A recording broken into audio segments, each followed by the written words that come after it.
In dieser Folge zeige ich euch, wie ich den Frontgepäckträger ans Little Buddy montiere.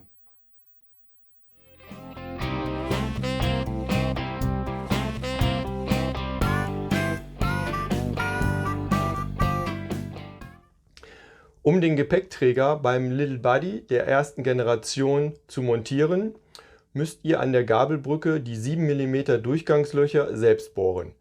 Die sind erst ab der zweiten Generation des Little Buddy vorhanden. Ich habe hier mal hingelegt, was ich alles an Werkzeug für die Montage benutzt habe. Zunächst druckt ihr euch die Anleitung aus mit der Schablone für die Bohrmuster, also die Bohrschablone. Ich musste die auf 105% skalieren, weil die sonst nicht gepasst hätte, wenn ich die 1:1 ausgedruckt hätte. Ein Seitenschneider, um die Kabelbinder zu entfernen, eine Schere zum Ausschneiden der Schablone, Stift zum Anzeichnen, etwas zum Körnen, 3 mm vorbohren, 7 mm das Loch dann fertig bohren, eine Akkubohrmaschine, ich kann nur eine kleine empfehlen, der Platz ist halt sehr eng in der Gabelbrücke. Dann nochmal zum Entgraten ein Werkzeug, etwas Farbe mit dem Pinsel, um die Lampe zu lösen und hinter wieder festzuschrauben, braucht ihr einen 10er Schlüssel. Ihr braucht für die Lampe zum Lösen einen 5er Imbus und den 3er Imbus. Um die Gabelbrücke, die Lenkerbrücke oben zu lockern, damit ihr den Lenker nach vorne schwenken könnt, braucht ihr einen 6er Imbus Schlüssel. Um hinterher den Gepäckträger und die Lampe zu montieren, braucht ihr den 3er und den 4er Innensechskantschlüssel. Dann braucht ihr noch, wenn ihr wie ich die Lampe nicht rechtzeitig durch die Gabelbrücke wieder schleift, noch ein bisschen Schrumpfschlauch. Das ist hier, ich habe jetzt keinen.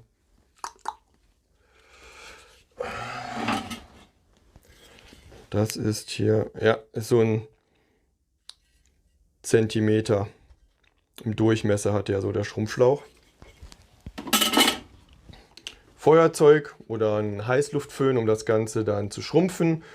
Und Kabelbinder in zwei verschiedenen Ausführungen. Einmal in der kurzen Ausführung, um die Kabel zu fixieren, und in der langen Ausführung, um das Schutzblech wieder zu fixieren. Als erstes muss das Frontschild entfernt werden, damit wir an die Lampe kommen. Dazu werden die Kabelbinder durchtrennt und so können wir dann das Frontschild demontieren. Um die Lampe demontieren zu können, brauchen wir einen 10er Schlüssel und einen 5er Imbusschlüssel.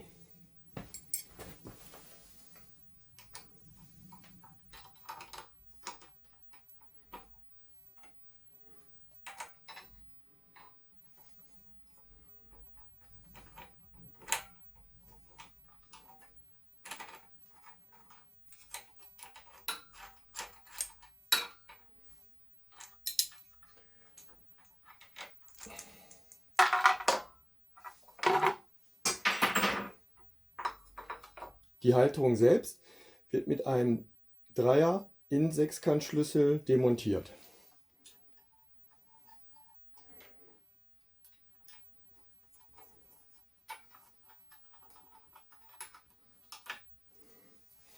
Jetzt schauen wir mal, wie die Montageposition des Gepäckträgers sein wird.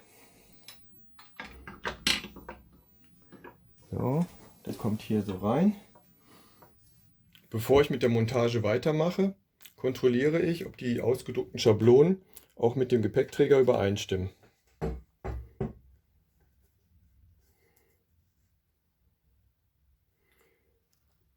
Ja, das tun sie leider nicht. Auf der Seite habe ich das Loch jetzt ungefähr mittig und hier sieht man, dass da ein halber Zentimeter fehlt. Schauen wir mal unten.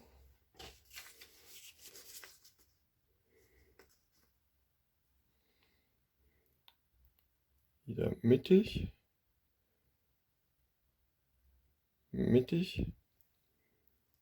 Und hier fehlt wieder der halbe Zentimeter.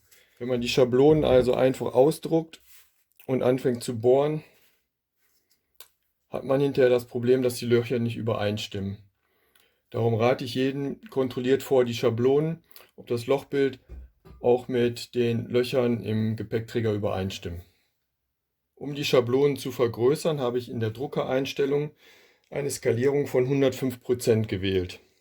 Jetzt kontrolliere ich noch mal kurz, ob das ausreichend war. Einmal die Mittelpunkte, einmal, zweimal. Ja, das sieht recht gut aus. Ich habe mir die Verkabelung der Lampe noch mal genauer angesehen und dabei festgestellt, dass hier doch noch einiges an Länge im Rahmen verborgen war. Das reicht also dafür aus, dass man die Lampe nach vorne verlegen kann und man muss nicht das Kabel extra noch verlängern. Da ich selbst mit der kleinen Akkubaumaschine von Bosch nicht hier unten an die Gabel rankomme vernünftig, werde ich das Schutzblech demontieren müssen und den Reifen ausbauen müssen, damit ich das Ganze dann von unten bohren kann. An der oberen Position ist es leichter, dort muss der Lenker nur nach vorne gekippt werden, dann kommt man hier oben ran. Ich habe die Schablone noch mal etwas nachgearbeitet. Ich habe den Ausschnitt hier also vergrößert, damit ich hier vernünftig,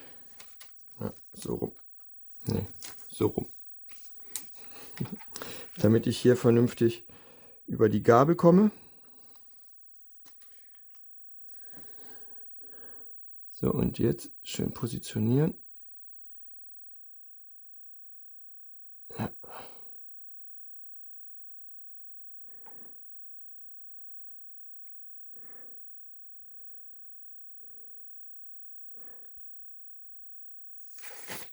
Habe ich die Position für die oberen Löcher.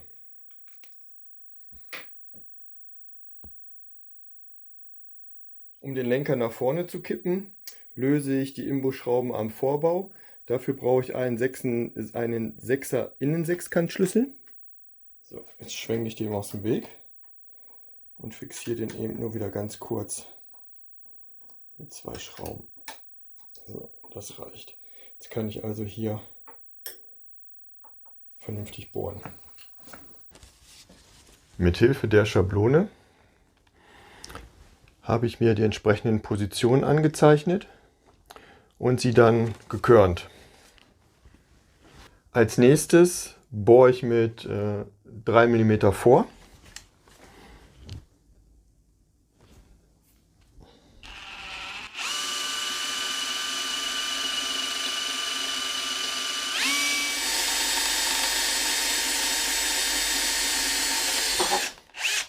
Das Ganze wird dann mit 7 mm aufgebohrt. Einmal kurz kontrollieren. Und noch kurz entgratet.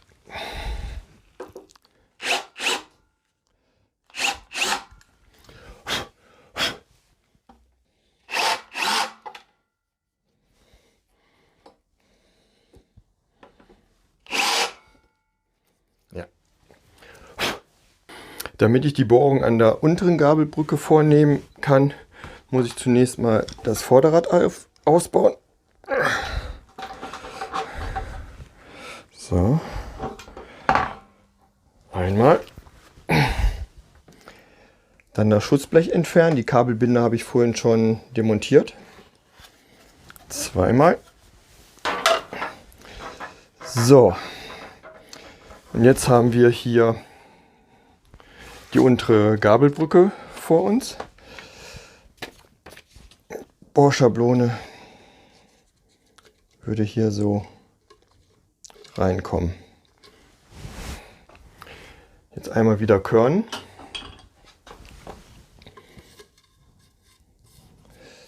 So.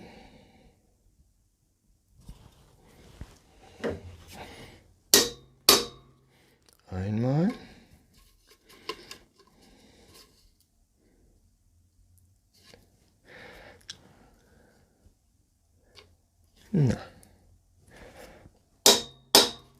Zweimal.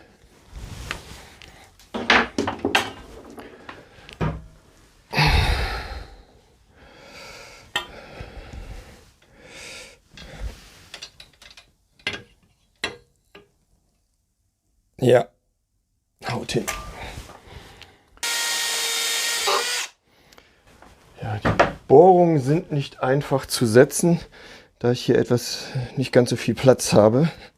Die werden etwas schräg verlaufen. So, 7 mm. Man sieht also, wenn ich gerade bohren wollte, würde ich hier so stehen. Aber da komme ich halt selbst mit der kleinen Bohrmaschine nicht hin. Deshalb werde ich etwas schräg bohren müssen.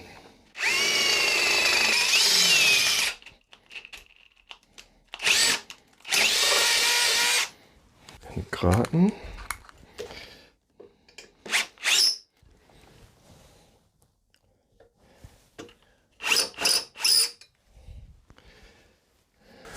Mal kontrollieren.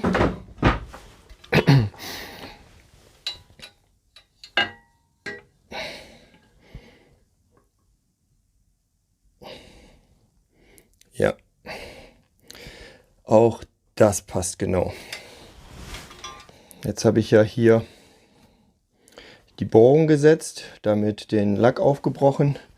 Jetzt werde ich eben mit einem Lack die Stellen versiegeln, damit die nach Möglichkeit nicht rosten werden. Und sobald das getrocknet ist, werde ich dann den Frontträger montieren. Zum Lackieren nehme ich jetzt das Branto Curox Nitrofest. Hoffentlich läuft da nichts raus. So, das verwende ich halt auch für meinen Camperausbau.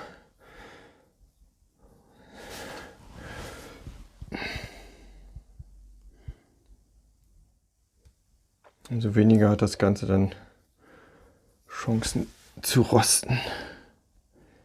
Die Farbe ist getrocknet. Jetzt können wir mit der Montage des Gepäckträgers anfangen. Wir nehmen die mitgelieferten Schrauben, sind mit einem Sicherungslack versehen. Gepäckträger sind die Gewinde drin. Wir brauchen einen 4er Innensechskantschlüssel. So.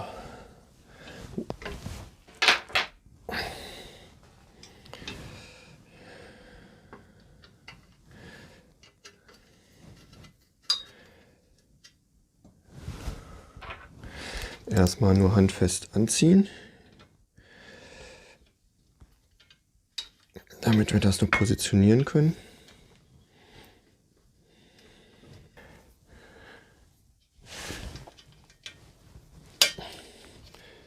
Zweimal.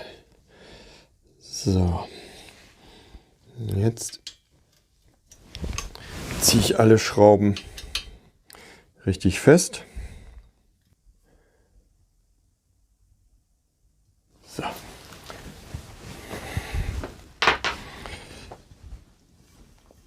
Das sieht gut aus. Jetzt montieren wir wieder das Schutzblech.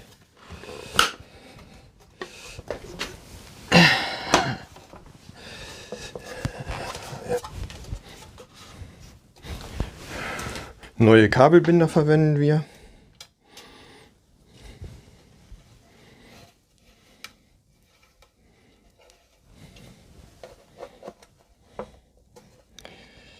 Na, willst du wohl?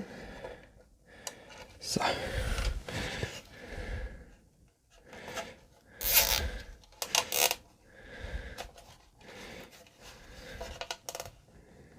Einmal.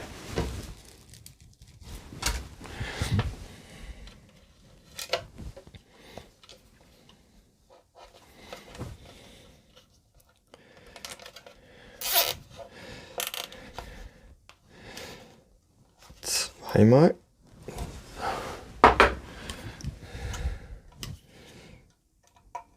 Einmal.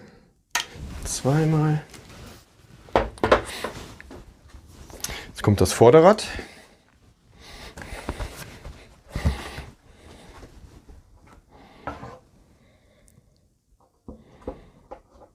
Jetzt werden wir die Lichtanlage wieder installieren.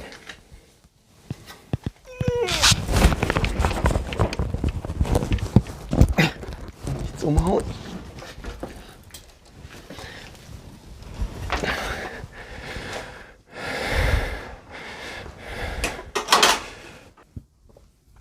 Wir haben jetzt hier einmal den Halter. Den müssen wir anschrauben. Es sind auch wieder 2 Schrauben dabei. Dafür brauchen wir den 3 mm Innensechskantschlüssel.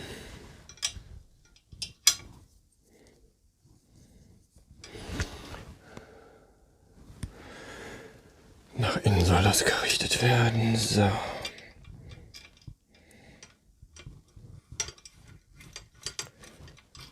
Einmal.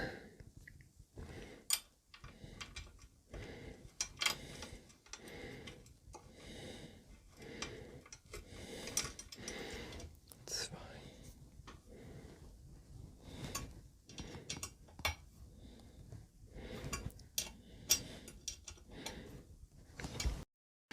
So.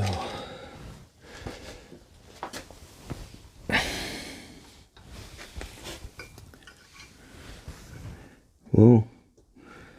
Wenn man das so montiert, kommt das an den Reifen ran.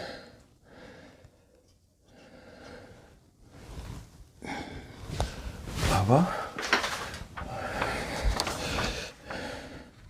ja, ist nach innen gerichtet.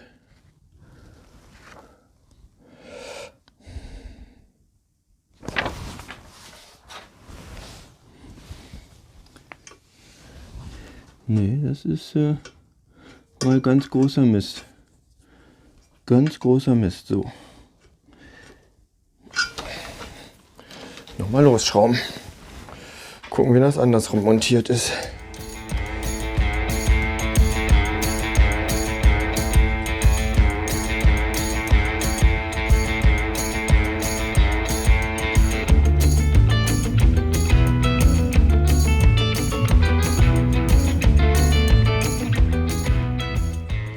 Zweimal zum Testen eben die Lampe anhalten.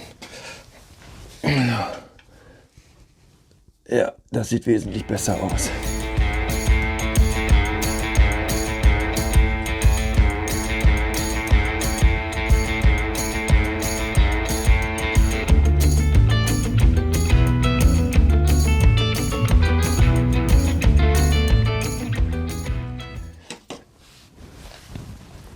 Komme ich da noch durch?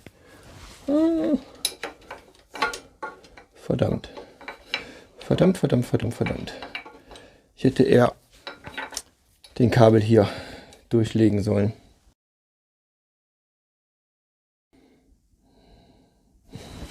Nun gut.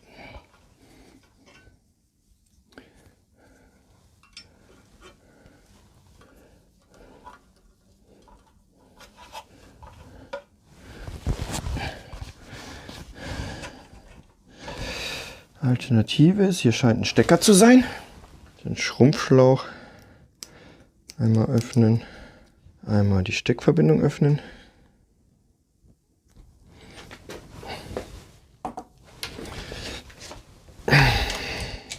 Das Kabel durch die Gabel führen. So, hier ist ein Punkt, da ist ein Punkt zum Befestigen. Jetzt den Schrumpfschlauch drüber.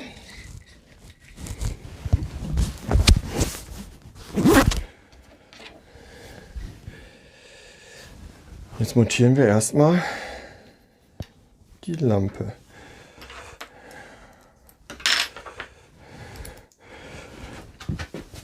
Dafür brauchen wir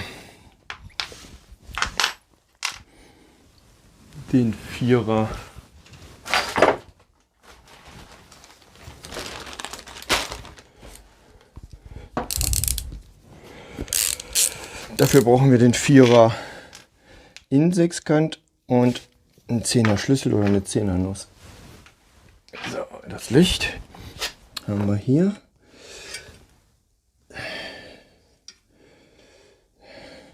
Ja.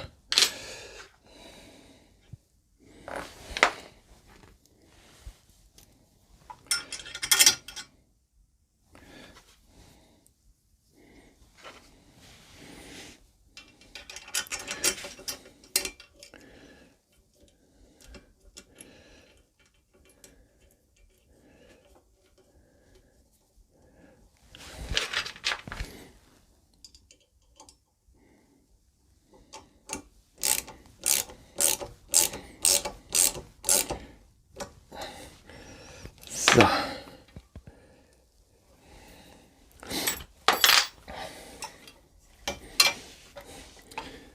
Stecker wieder draufsetzen, den Schrumpfschlauch drüber ziehen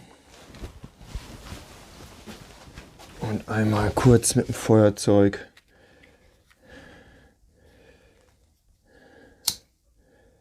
schrumpfen lassen.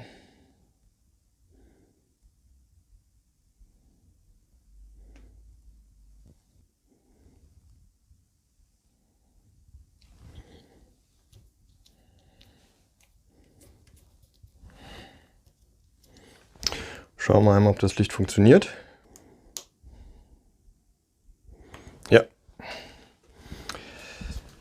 das funktioniert.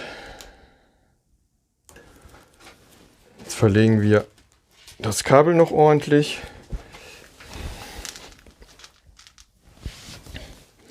Und dann wäre es das auch schon. Das sind also in dem Gepäckträger extra Befestigungspunkte, wo man die Kabelbinder durchziehen kann. Und eine Auflage für das Kabel ist. So.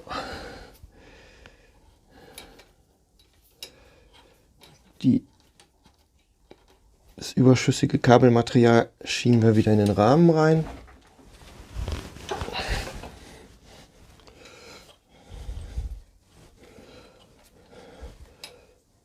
So.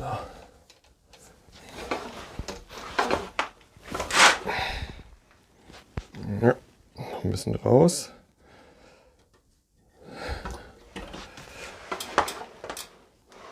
So. Das sieht sehr gut aus. Packen wir die nochmal zusammen. Ein bisschen Stabilität. So. Kürzen.